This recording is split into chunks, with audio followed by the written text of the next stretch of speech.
Bismillah. Deməli, söhbətimiz olacaq alkinlərdən, dəyərli dostlar. Alkinlərin formulları necədir? Fikir verin, CnH2-2-dir. Biz bu formulu onsuz da görmüşük. Harada görmüşük? Alka deyənlərdə.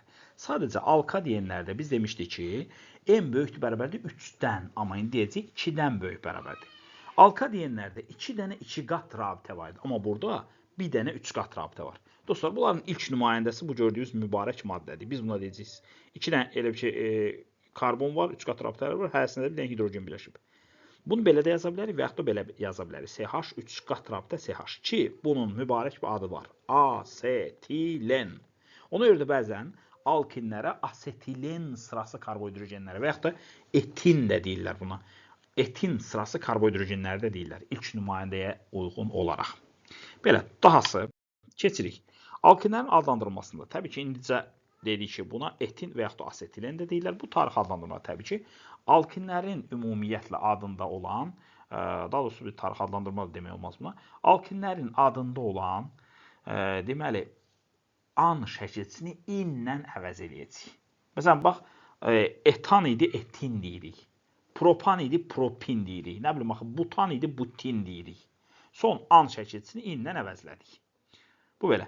İndi səmərəli adlandırmaya baxacaq. Səmərəli adlandırmada birincisi bu maddələrə asetilenin törəməsi kimi baxacaq. Alkanlarda demişdik ki, metanın törəməsi kimi baxırdıq. İlk nümayəndə metan idi. Metanın törəməsi kimi baxırdıq. Alkenlərdə demişdik etilenin törəməsi kimi baxırdıq. Bunlarda deyəcək asetilenin törəməsi kimi baxacaq. Dəyərli dostlar, asetilenin bir dənə tarixi adı var. Qalanların tarixi adları yoxdur. Deməli, səmərəli adlandıranda da biz asetilenin törəməsi kimi baxacaq. Dostlar, bax, səmərəli adlandırmada nə edəcəyik? Birinci, 3 qat rabitəli karbonu seçəcəyik. Sonra ona birləşən hər bir şeyə biz radikal kimi baxacaq. Sonra da radikalları kiçikdən böyüyə oxuyacaq. Ondan sonra da ən sonda asetilen deyəcəyik. Yəni, nə demək istəyirəm? Bir dənə belə bir möhtəşəm maddə yazaq. CH3, C 3 qat rabitə, C, CH2, CH3. Əziz dostlarım, bax, qaydamızdan gedirik. 3 qat rabitəli karbonları seçirəm. Bax, bunu seçdim. Bu mənim üçün asetilen. Bu mənim üçün asetilendir. Ona birləşmiş hər bir şey mənim üçün radikaldır. Ona nələr birləşib? Birincisi, bir karbonlu bir qrup birləşib ki, buna deyəcəm metil radikalı. Sonra bir də 2 karbonlu bir qrup birləşib ki, buna deyəcəm etil radikalı. Bu arada şagirdlər bəzən belə, məsələn, etil radikalını götürüb parçalayırlar. CH3 varsa ona da bir metil deyirlər. Yox, uşaqlar, onu bircə götürəcəksiniz.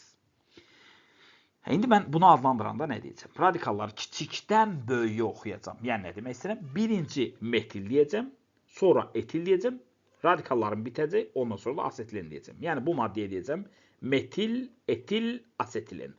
Bu ardıcıllıqla gedəcəm. Metil, etil, asetilen. Bu arada, biz alkenləri adlandıranda simmetrik, qeyri-simmetrik söhbət eləmişdik. Amma burada o söhbəti eləməyəcək. Çünki 3 qat rabitəli karbona ancaq bir radikal birləşə bilər. İkinci radikal birləşə bilməzsə, biz deyək simmetrik, qeyri-simmetrik olsun. Burada sadəcə olaraq elə metil, etil, asetilen deyəcək, bitdi. Keçək bunlara beynəlxalq adlandırması. Beynəlxalq adlandırması tam-tamına alkenlərdə olduğu kimidir. Sadəcə bir qaydamız var. 2 qat rabitə demirik, 3 qat rabitə tərəfdən nömrələyəcək. Yəni, bir dənə yazaq, məsələn, bir dənə alken yazaq. Deyək ki, CH3, C, CH3, CH3, deyək ki, CH, CH2, CH3, C, 3 qat rabitə, CH. İndi bunu nömrələyəndə şagird deyir ki, ay müəllim, sən alkanlarda demişdin ki, biz deməli, şaxə çox olan tərəfdən nömrələyəcək. Yəqin biz bu tərəfdən nömrələyirik, amma yox. Niyə? Çünki alkenlərdə belə bir qaydamız var. Daha doğrusu alkinlərdə. Belə bir qaydamız var ki, 3 qat rabitə hansı uca yaxınsa o ucdan başlayacaq, digər tərəfə doğru nömrələyəcək. Yəni biz CH-ın olduğu, baxın, bu hissədən başlayacaq nömrələməyə. Mən də nömrələyirəm. 1, 2, 3, 4, 5.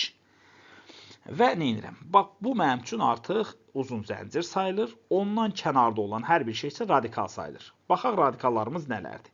Bir gördüyünüz bu radikalda, hansı ki, bir karbonludur, biz buna metil deyəcəyik. Həmçin, bu da bir karbonludur, metil deyəcəm. Yəni, nömrəli karbondan kənarda qalmış hər bir şey mənim üçün radikal hesab olunur. Sonra bu 2 karbonlu radikalımdır ki, buna da etil deyəcəm. Dostlar, qaydamız belədir. Radikalları kiçikdən böyüyə oxuyacaq. Mənim ən kiçik radikallarım bir karbonlu radikallardır. Yəni, metil qruplardır. Və görürsünüz, sayıda 2 dənədir. Onda nə deyəcəm dostlar buna? Buna deyəcəm dimetil. Tamam, dimetil dedik. İndi bunların ünvanlarını da göstərmək lazımdır. Birincisi hara birləşib 4-cü karbona. Deyəcəm 4. İkinci hara birləşib 4-cü karbona. Yenə də 4 deyəcəm. Yəni 4 dimetil deyəcəm. Burada bir şeyə diqqət edək. Bəzən şagirdlər sadəcə deyirlər 4 dimetil deyirlər. Yox. Burada hər ikisinin ünvanını göstərmək lazımdır. 4 dimetil demək lazımdır.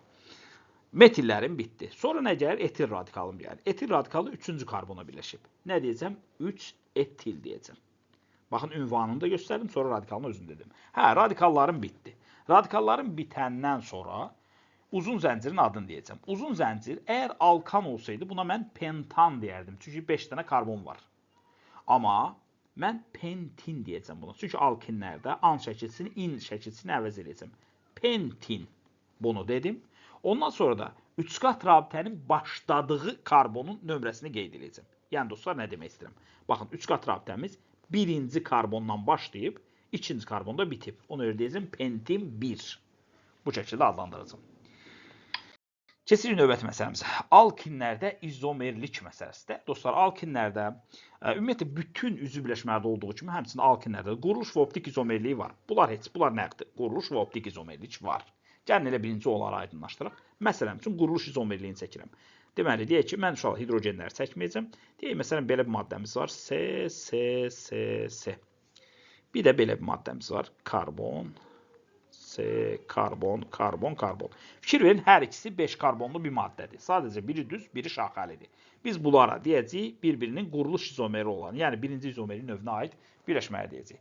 Sonra ikinci optik izomerlik. Optik izomerliyin var olması üçün biz demişdik ki, asimetrik karbon olmalıdır. Yəni, 4 tərəfin, 4-ündən də fərqli qrup birləşmiş karbon olmalıdır. Yəni, mən qırmızı rəngdə bir karbon çəkirəm və onun ətrafına nələr çəkəcəm dostlar? 4 dənə xət çəkim. Bir hissəsinə çəkirəm hidrogen, baxın fərqli qrup. Sonra dahası metil qrupu, yenə də fərqli qrupumuz. Sonra başqa bir rəng seçək, deməli yaşıl rəng olsun. Burada da bir etil radikal çəkirəm, CH2, CH3 və bir dənə də dostlar, mavi rəngdə çəkək. C3 qat rabitə CH. Fikir verdinizsə, karbonun, bu qırmızı karbonun 4 tərəfinin 4 dənə fərqli qruplar birləşib və biz buna asimetrik karbon deyəcəyik və bunun optik izomeri var deyəcəyik. Yəni, təqribən belə bir şey çəksək bunun qarşısına, bunun güzdəki əksini çəkirəm. Yəni, baxın, CH3, CH2, burada da bir qırmızı karbonumuz. Sonra qırmızı karbonun bütün əhatəsini çəkək. Sonra qırmızı karbonumuzun yuxarısından güzgüdə görəcək ki, hidrogen düşübdür. Sonra onun bir tərəfindən metil radikalı düşübdür və onun bir tərəfindən də mavi ilə nə düşübdür? Bizim bu gördüyünüz 3 qat rabitəli karbonlar düşübdür. Qısası, bu A və B maddələri artıq bir-birinin optik izomeri sayılır. Optik izomerin var olması üçün bir daha deyək ki, asimetrik karbonumuz, yəni 4 tərəfinin 4-dən də fərqli qrup birləşmiş karbon atomunun olması zəruri şərt idi. Keçək növbəti. Dostlar, burada nə vermişik? Demişik ki, vəziyyət izomerliyi. Vəziyyət izomerliyi 3 qat rabitənin yerinə görə olan izomerliyidir. Yəni, bir dənə diqqət edək bu maddəyə, baxın. Yazıram deməli, karbon, 3 qat rabitə karbon. İndi bir də belə bir şey yazıram dostlar. Deməli, karbon, 3 qat rabitə karbon. Fikir verin, birinci halda 3 qat rabitələr birinci, ikinci karbon atomunun arasındadır. İkinci halda ise 3 qat rabitələr ikinci və üçüncü karbon atomunun arasındadır. Bunlar da bir-birinin nəyi sayılır dostlar? Bunlar bir-birinin sayılır vəziyyət izomerliyi. Biz bunun yerini dəyişək. Bura optik izomerliyi 3-cü idi. Sonra ən sonda da siniflər arası izomerlik qeyd eləmişik. Dostlar, bu nə deməkdir? Bundan əvvəlki dərsimizdə, yəni alkadenlərdə biz demişdik ki, alkadenlərlə alkinlər bir-birinin siniflər arası izomeridir. Gəlin bir daha onu yadımıza salaq dostlar. Bax, məsələn, bir dənə alkaden çəkirəm. Karbon CH, 2 qat rabitə C, 2 qat rabitə CH. Bir dənə də bu bizim alkaden idi. Bir dənə də çəkirəm CH, 3 qat rabitə. Daha doğrusu burada şu anlar CH2'dir bunlar. CH, 3 qat rabitə C, tək qat rabitə CH3. Bunların hər ikisinin tərkibi C3H4 kimidir. Və bunların biri sadəcə diyenlərin nümayəndəsidir, yəni alkadenlərin, biri isə alkinlərin nümayəndəsidir. Bunlar bir-birinin siniflər arası izomeridir. Bu da 4-cü izomerlik növünə aiddir təbii ki. Keçək növbəti məsələmizə. Dostlar, alkinlərdə nələr var? Alkinlərdə olan bir çox şeylər onsuz da biz alkadenlərdən bilirik. Məsələn, emerin tapılması. CnH2- olduğunu emer Deməli 14-ün minus 2 idi. Və bir də emir artdıqca karbonun kütlə payı azalır, amma hidrogenin kütlə payı artırdı. Biz bunu onsuz da bilirdik, dəyərli dostlar. Bundan əvvəlkində maddələrdə olduğu kimi. Sonra rabitə əmələ gəlmədə iştirak edən hibrid ortalların sayı 4-dən minus 4-dür. Bunun səbəbi var. Çünki bunlarda dostlar karbon atomları, baxın, CH, bir dənə yadımıza salaq, 3 qat rabitə CH, məsələn, ən bəsit nümayəndəsi budur. Və burada bu arada karbon atomları sp hibirləşmə vəziyyətindədir. Deməli, dəyərli dostlar, baxın, gördüyünüz kimi burada 2 dənə pi rabitə var. 3 qat rabitə ümumiyyətlə olanda, onun ikisi pi, biri sigma rabitə idi. Yəni, qısası burada 2 dənə pi rabitə var. Biz də hibrid ortalların tapılma qaydasında demişdik? Demişdik ki, 4n çıxılsın 2 vurulsun pi rabitə sayı demişdik biz, pi sayı. Və gördüyünüz kimi burada 2 dənə pi rabitə var. Onda belə çıxır ki, 4n çıxılsın 4 olacaq. Buna görə 4n çıxılsın 4 imiş. Dahası, bunlar da qeyri-hibrid ortalların sayı. Dostlar, qeyri-hibrid ortalların sayı da, biz burada biraz xəta eləmişik. Deməli, nə olacaq? Baxın, düzün qayda belədir. Hidrogen sayı üstünə gəlirəm. 2 vurulsun pi rabitə sayı. Deməli, hidrogen sayı təbii ki, burada 2n-2 qədərdir. Baxın, buradan görürsünüz onu. 2n-2 qədərdir. Və bunun üstünə gəlirəm. 2 vurulsun pi rabitə sayı. Pi rabitə sayı 2 olduğuna görə 2-ni də 2-yə vuranda eləyir 4. Onda cəmi eləyəcək 2n plus 2. Biz 4 yazmışdıq. Bura diqqət eləyərsiniz. Sonra ümumi orbital sayı. Təbii ki, bunların ikisini də toplayacaq biz. Yəni, deməli, 4n minus 4 ilə 2n plus 2-ni də toplayacaq. Eləyəcək 6n minus 2. Bu şəkildə. Sonra alkinlərdə karbon-karbon sigma rabitələrinin sayı n-1 dənədir. Karbon-hidrogen sigma rabitələrinin sayısı hidrogen sayı qədər, yəni 2n-2 dənədir. Onda belə çıxır ki, ümumi sigma rabitələrinin sayı n-1 ilə 2n-2-ni də toplayırıq, eləyir 3n-3. Biz keçən əvvəl demişdik, indeksləri toplayıb 1 çıxmaqla da bunu tapmaq olar. Ümumi formul CnH2n-2-dirsə, indeksləri toplayanda 3n-2 eləyir, ondan da 1 çıxsaq 3n-3 olur. Yəni o qayda ilə tapa bilərsiniz. Karbon-karbon pi rabitələrin sayı, yəni pp örtülmə sayı 2-yə bərabər. Çünki 3 qat rabitə edir, 3 qat rabitədə də bir dənə sigma, 2 dənə pi rabitə vardı ona görə. Proton sayı və yaxud da elektron sayları. Deməli, n dənə karbon var. Hər karbonda da 6 dənə proton olduğuna görə 6n dənə proton buna görədir. 2n-2 dənə də hidrogen var ki, bir hidrogende də 1 proton var. Cəmi 2n-2 dənə proton. Qısas bunların ikisini toplayanda 8n-2 elir. Bu elektrona da proton da hər ikisinə şamil olunur. Neytron sayısı sadəcə karbonda neytron var. Hidrogende yoxdur deyə 6n edir. Çünki bir karbonda 6 neytron var. N dənə karbonda 6n qədər edir. Keçək növbəti məsələmizə. Alkinlərin sənayedə alınması. İndi sizə deyəcəyim metod alkinlərin həm laboratoriya, həm sənayedə alınması üsuludur. Kalsium karbidin su ilə reaksiyasıdır. Ki, biz də bilirik ki, kalsium karbidin su ilə reaksiyasını yazarkən, mən bunu biraz fərqli yazacağım dostlar, bunu belə yazmıram. HOH yazıram. Kalsium deyir ki, mənə OH verin. Kalsium OH ilə birləşincə olur kalsium OH2. Deməli, karbon da hidrogenlə birləşir. Karbon da hidrogenlə birləşincə olur C2H2. İndi məsələ nədir? Niyə C2H2 alındı? Çünki kalsium karbidin formulu belədir. Bunu biraz aşağıdan yazıram dəyərlər. Kalsium, karbon, 3 qat rabitə, karbon. Baxın, belə bir şeydir. Mən bunun üstünə gələndə HOH. Kalsium OH-ı götürəndə olur kalsium OH 2 dəfə. Yerdə qalır, bax 2 oldu özdə bundan. Deməli, yerdə qalır 2 dənə hidrogen. Hidrogenin hər biri də, baxın, təqribən belə deyək, kobud deyək. Hidrogeni əgər mən buradan bölsəm, onda nə baş verəcək? Burada yazıram, baxın. C, 3 qat rabitə, C. Hərəsində də bir dənə hidrogen birləşdirdiyimi, bitdi məsələmiz. Deməli, nə alınırmış? Alınırmış kalsium hidroksid və alınırmış asetilen. Dostlar, deməli, kalsium karbid biraz bahalı maddədir. Niyə? Çünki istehsalı prosesin özü bir enerji tələb edir. Çoxlu qədər enerji tələb edir.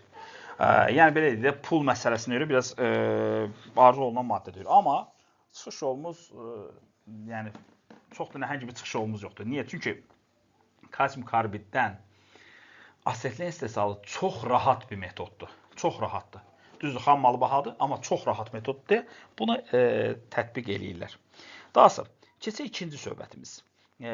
Deməli, ikinci söhbətimiz metandan istehsal eləməkdir. Metanı 1500 dərəcə Celsiusdə qızdırıram, alınır C2H2, üstə gəlirəm H2. Bu 1500 dərəcə Celsiusdə qızdırma məsələsidir. Keçək növbəti məsələmizə. Dostlar, asetilenin laboratoriyada istehsalı. Asetilenin laboratoriyada istehsalında biz dihalogenid alkanın üstünə gələcək qələvnin spirtə məhlulu. Amma bir şərtimiz var. halogen atomları ya eyni ya da qonşu karbon atomunda olmalıdır. Mən hər ikisine aid nümunələr sizə deyəcəm. Məsələn üçün, CH2, xlor, CH, xlor, CH3. Deməli, bu maddənin üstünə gəlirəm, qələvinin spirtdə məhlulu. Özdə 2 mol. 2 mol deyək ki, məsələn, natrium OH. Nə baş verir? Deməli, natrium deyir ki, xlorları mənə verməlisiniz, başqa variantınız yoxdur. Tamam, xlorları götürürlər. Bu arada spirtdə məhluldur ya. Spirtdə, su da məhlul deyil. Natrium xlorları götürür. Təbii ki, 2 mol natrium xlorid alınır. Elə ki, natriumun bu vəfasızlığını görən bu OH, 2 dənə OH deyir ki, tez olun, mənə də hidrogen verəcəksiniz. Yəni, hidrogeni kim versin? Hidrogeni də məhz bu halogeni çıxmışlar verirlər. Baxın, bu CH3 heç nəyə heç qarışmış, qalıb qıraqda, rahat-rahat. Söhbətə baxır bir də sadəcə, görün nə olacaq axırı. Nə baş verir? Bu karbonlardan, deməli, hərəsindən bir dənə hidrogen çıxır. Həmin hidrogenlər də OH-la birləşincə nə olur dostlar? Alınır 2 mol HOH, yəni su alınır. Yaxşı, yerdə nə qalıb? Birinci karbondan, bu yazıqdan bir dənə xlor, bir dənə hidrogen çıxınca alınır CH. O biri karbondan da, deməli, bir dənə xlor, bir dənə hidrogen çıxınca sadəcə karbonun özü qalır. Və bunlar arasında 3 qat rabitə əmələ gəlir. Sonuncu karbonda heç nə. Rahat-rahat gəlir, bura CH çəkində olur. Bu gördüyünüz kimi müxtəlif karbon atomlarında halogen olandadır. Yenə də deyəcəm, uşaqlar, halogen atomları hökmən və hökmən qonşu və yaxud da eyni karbon atomunda olmalıdır. Deməli, uzaqda olmamalıdır. Uzaqda olsa DN alınardı, alka DN alınardı. Hökman, deməli, qonşuda olmalıdır. İndi gələk, eyni karbon atomunda olsa vəziyyət necə olar? Gəlin, bir onu da dəyərləndirək. Dostlar, deməli, halogen atomları əgər eyni karbon atomunda olsa, yenə də oxşar bir mənzərə yaranacaq. Yəni, nə baş verəcək? CH3 deyək. C. Xlor, xlor, CH3. Üstünə gəlirəm, natrium OH. Spirtdə məhlulu. Yenə də oxşar mənzərə. Natrium xlorları tələb edir. Tamam, bu xlorlar gəlib natriumdan birləşsinlər. Olacaq 2 mol natrium xlorid. Üstə gəlirəm. Nə baş verir? OH-lar yenə də özlərindən H tələb edirlər. İndi dostlar, fərqi yoxdur. Bundan və yaxud da bundan. Hər hansısa birindən hidrogenlərin ikisini də qoparacaq. Hərəsindən bir dənə demirəm, aşağılar. Baxın, bir karbondan ikisini də qoparacaq. Məsələn, gəlin, hədəf seçək bunu. 2 dənə hidrogen, ikisini qoparaq oradan. Olacaq 2 mol HOH. Birinci karbonumuza heç nə olmayıb, CH3. İkinci karbonumuz qaragünün 2 dənə xlor vardı, ikisini də əlindən aldılar. Sadəcə karbon qaldı. Sonuncu, CH3 idi, 2 dənə hidrogen götürdülər, verdilər OH-a, su əmələ gəldi. Nə olacaq bu? CH şəklində qalacaq və bunlar arasında 3 qat rabitə yaranacaq. Gördüyünüz kimi yenə də biz nə aldıq? Alkin aldıq. Keçirik növbəti məsələmizə. Dəyərli dostlar, fiziki göstəricilərinə alkinlər suda həll olmurlar. Eynən alkanlarda, eynən alkinlərdə dediyimiz kimi bunların da suda həll olma qabiliyyətləri bərbaddır. Dahası, bunlarda da 4-ə qədər olanlar qaz haldadır. Xatırladıram ki, alkanlarda da belə idi, alkinlərdə də 4-ə qədər olanlar idi, nə bilim, siklo alkanlarda da, alkadiyenlərdə də. Hamısında hələ ki 4-ə qədər qaz halda dəyərli deyəcəyik. Sonra asetlerin özünə bir diqqət edin. Asetlen rəngsiz və iyisiz qazdır. Keçək növbəti məsələmizə bunların kimyəvi özəlliklərinə. Bunlar doymamış birləşmələrdir. Əzizlərim, əgər doymamış birləşmələrdirsə, təbii ki, bunlar üçün birləşmə reaksiyaları xarakterik reaksiyalardır. Yəni, nə demək istəyirəm? Bunlar hidrogenlə birləşəcəklər, bunlar hidrogen halogenlərlə birləşəcəklər, sonra halogenin özü ilə birləşəcəklər və su ilə birləşəcəklər. Bir-bir bunları inşallah ki, sizin üçün həll edəcəyik. Birinci gəlin, nədən danışaq? Halogenlərlə reaksiyadan da. Daha sonra hidrogenlə birləşmədən danışaq. Məsələn, birincidə nə olacaq? Deyək ki, bir dənə DN götürək, daha sonra alkin götürək. Deməli, CH3, tək qat rabitə C, 3 qat rabitə CH. Uşaqlar, bunun üstünə 2 versiya deyəcəm. Bunun üstünə gəlirəm, birinci halda 1 mol hidrogen gələcəm. Nə baş verəcək? Hidrogenin biri 3 qat rabitəli karbonun birinə, biri də digərinə daxil olacaq. Nəticə etibarilə CH3, CH, 2 qat rabitə, CH2. Fikir verin. Alkindən alken aldıq. İndi gəlin növbəti söhbətimizə baxaq. 2 mol hidrogen birləşdirək bura. Bu zaman nə olacaq? 2 dənə hidrogen 3 qat rabitəli karbonun birinə, 2 dənə hidrogen digərinə daxil olacaq. Nəticə etibarilə CH3, CH2, CH3 alkan əmələ gələcək. Deməli dostlar, İstəyirsiniz bunu mərhələlərlə gedə bilərsiniz. Yəni alkenin üstünə 1 mol hidrogen gəlməklə alkan ala bilərsiniz. İstəsəniz birbaşa da eləyə bilərsiniz. Belə. Və yaxud da halogenlə reaksiya yenə də eyni qaydadadır. Məsələn, CH3 deyək ki, karbon 3 qat rabitə CH üstünə gəlirəm məsələn üçün halogen deyək ki, brom. Əzizlərim, əgər 1 mol brom birləşəcəksə, bu zaman nə olar? CH3 C brom 2 qat rabitə CH brom və yaxud da tam bromlaşma deyirsə, yəni 2 mol brom gələcəksə, o zaman nə baş verəcək? Yəni dediyim kimi, bu da mərhələlərlə baş verə bilər və yaxud da birbaşa 2 mol brom da gələ bilərsiniz. CH3, C brom 2, tək qat rabitə CH brom 2. Fikir verirsə, bromları biz məhz 3 qat rabitəli karbonlara birləşdirdik. Və yaxud da hidrogen halogeni ilə olan reaksiya. Burada bir balaca deməli, maraqlı bir məqam var. Bu, Markovnikov qaydası üzrə baş verəcək bu proses. Yəni, nə demək istəyirəm? Gəlin bir fərqlənə keçək. Yəni, nə demək istəyirəm? Baxın, CH3, C, 3 qat rabitə, CH, üstünə gəlirəm, hidrogen halogen. Məsələn, H xlor. Dostlar, nə demişdik? Markovnikov qaydasına görə. Hidrogen daha çox hidrogenləşmiş 3 qat rabitəli karbona, halogen də daha az hidrogenləşmiş 3 qat rabitəli karbona birləşəcək. Və nəticə etibarilə belə bir maddəmiz əmələ gələcək. Deməli, CH3, C xlor, 2 qat rabitə CH2. Bütün alkinlər Markovnikov qaydasına uyurmu? Xeyr. Məsələn, bir dənə nümayəndə göstərək.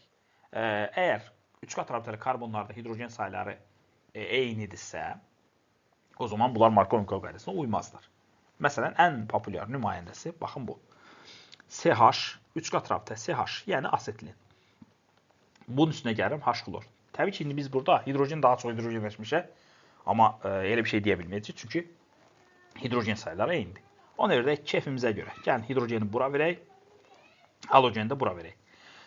Ondan olacaq CH2, CH xlor. Bu mübarək maddənin də adı olur vinil xlorid. Bu əla bir maddədir. Biz bu vinil xloridi polimerləşdirə bilərik. Bir dənə haşiyə çıxın burada. Bu vinil xloridi polimerləşdirək. Nə baş verəcək? CH2, 2 qat rabitə CH xlor da burada N dənə. Bunu polimerləşdirəndə nə alınacaq? Alınacaq CH2, CH xlor bu şəkildə. N dənə. Dostlar, buna deyəcəklər PVX. Yəni polivinil xlorid. Hansı ki, bu da plastik qapı pəncərə var. Onun materialıdır. Belə. Keçək növbəti məsələmizə. Dostlar, deməli, birləşmə reaksiyalarını davam edirik. Alkinlər hidratlaşa bilərlər. Yəni, HOH. Su birləşdirə bilərlər özlərinə. Burada bir yada saxlamalı bir məqam var. Dostlar, yadınızda qalsın ki, asetilin yeganə alkindir ki, hidratlaşanda əmələ gələcək aldehid. Qalan bütün alkinlər hidratlaşanda keton əmələ gələcək. Ay müəllim, bu nə deməkdir? Dostlar, yazıram asetilini. CH, 3 qat rabitə CH. Üstünə gəlirəm H2O. Biraz Markovnikova bənzəyir, amma tam da o deyil. Burada da HOH kimi baxmayacaq. H2 və O kimi baxacaq. Hidrogen daha çox hidrogenləşmiş karbon atomuna, oksigen də daha az hidrogenləşmiş karbon atomuna birləşəcək. Tabii ki, burada eyni olduğuna görə mən hidrogenin ikisini də, baxın ikisini də deyirəm, verirəm karbonun birinə, oksigen də verirəm birinə. Və nəticədə maddəm belə olur. CH3, CHO. Dostlar, bunu bir balaca açıq formada yazıram. Belə bir şey edirəm. HC, 3 qat rabitə C. Hidrogeni belə biraz yuxarıda yazıram. Üstünə gəlirəm H2O. Və ənənəvi yenə də, baxın, hidrogeni göndərirəm bunun yanına. Nəticədə nə olur? CH3 olur. O bir karbonun göydə olan bir hidrogeni var idi. Oksijeni də göndərirəm onun yanına. Və nəticədə nə olur, dostlar? Oksijeni göndərirəm, özdə 2 qat rabitənin belə bir şey olur. Gözüm işıqlara, nə vaxt ki, siz belə bir maddə görsəniz, baxın, belə bir maddə və yaxud da hidrogeni göydə, oksijeni aşağıda, fərq yoxdur. Bax, belə bir maddə görsəniz, heç fərq yoxdur. Siz bu qrupu görsəniz, buna deyəcəksiniz aldehid. Aldehidlər xüsusi maddə qrupudur. Və bu maddə deməli aldehid imiş. Alkin, yeganə, daha doğrusu asetilin yeganə alkindir ki, o hidratlaşanda, yəni özünə su birləşdirəndə əmələ gəlir aldehid. Bu gördüyünüz maddə aset aldehid adlanır. Aset aldehid və yaxud da sirkə aldehidi. Deməli, dostlar, bu reaksiyalar Kucherov reaksiyası adlanır. Yəni alkinlərin süni reaksiyası Kucherov reaksiyasıdır. Gəl indi başqa bir alkin götürək. CH3, C 3 qat rabitə CH. Bunun üstünə gəlirəm H2O. Markovnikova demişdik, bir balaca oxşayır. Yəni hidrogenin ikisini də hidrogenin çox olan karbon atomuna verəcəm. Oksigen isə hidrogeni az olan deməli karbon atomuna verəcəm. Təbii ki, söhbət burada 3 qat rabitəli karbonlardan gedir. Olacaq CH3. C burada bir oksigen, CH3. Hə, bax bu maddə isə ketondur. Buna deyəcəklər aseton və yaxud da dimetil keton da deyirlər. Gözümün işıqları, hardasa belə bir şey görsəniz, yəni bunun qırağında da bir radikallar birləşibdir. Belə bir şey burada da bu arada radikallarda yazın. Belə bir şey görsəniz, amma dostlar hidrogen olmasına radikal olsun. Buna da deyəcəyik biz keton var. Belə çıxır ki, asetilendən aldehid qalanlarından keton alındığını gördük. Keçək növbəti məsələmizə. Əzizlərim, bunların növbəti məsələsi oksigenlə olan reaksiyasıdır. Yanma və katalitik oksidaşma şəklində biz bunları incələyəcəyik. Birinci gəlin yanma reaksiyalarına baxaq. Yanma reaksiyaları eynən alka deyənlərdə olduğu kimi, çünki formulları eynidir. Yəni baxın CN H2N-2 üstünə gəlirəm. 3N-1 bölünsün 2 qədər oksigen. Buradan alınacaq N dənə karbon qazı və N-1 dənə su molekulu əmələ gələcək.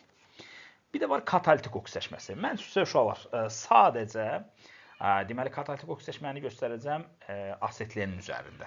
Digərlərinin üzərində göstərməyəcəm. Məsələn, asetleni yazıram. CH, 3 qat rabitə, CH. Digərlərini niyə göstərməyəcəm uşaqlar? Gələcəyini biz sizdən turşular keçəcək, orada göstərəcəm digərlərini.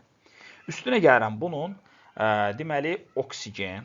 Baxın, kalium permanganatla olan oksidaşmədən söhbət gedəcək burada. Burada nə alınacaq dostlar? Bu arada kalium permanganat yəni bu şəkildə göstərilir. Ona görə belə yazdım, belə mötərizli oksigen yazdım. Burada nə əmələ gələcək dostlar? Buradan əmələ gələcək COOH, COOH. Aha. Və bu maddə nə adlanacaq? Dəyərli dostlar, bu maddə adlanacaq oksalat turşusu və yaxud da turşenk turşusu. Oksalat turşusu. Belə. Keçək növbəti məsələmizə. Dəyərli dostlar, alkinlərdə bir də dimerləşmə və trimerləşmə deyə bir şeylər də var. Nə deməkdir bu dimerləşmə və trimerləşmə?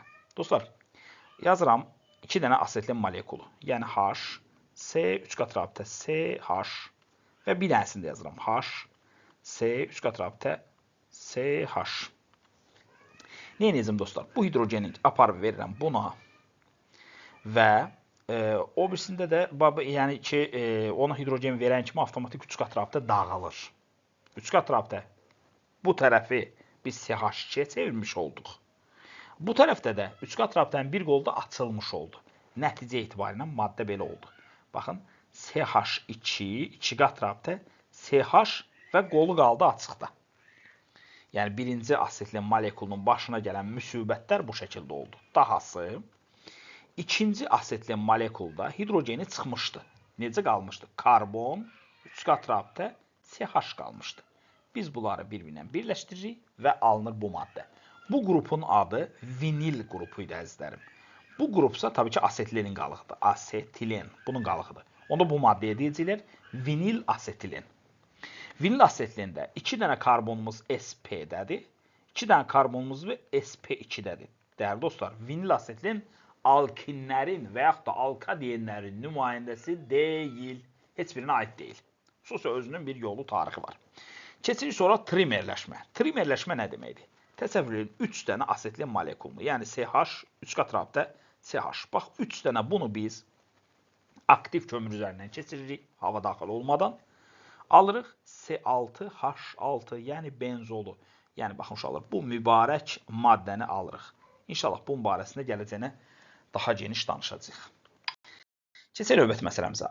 Alkinlərdə əvəzetmə reaksiyaları da varmış. Nə deməkmiş bu əvəzetmə reaksiyaları? Dəyərli dostlar, əgər, baxın şərtə diqqət edin, 3 qat rabitəli karbonda hidrogen varsa, o metalla əvəzlənə bilər. Allah, nə deməkdir bu? Məsələn üçün, CH3, karbon, 3 qat rabitə, CH.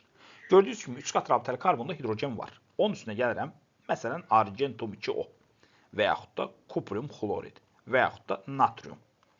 Dəyərli dostlar, həmən bu hidrogenin metalla yerini dəyişək. Yəni nə olacaq? CH3, C, 3 qat rabitə, C argentum, bu çöküntüdür bu arada. Üstünə gəlirəm H2O. Fikir verirsiniz, hidrogenlə argentumun yerini dəyişdim sadəcə.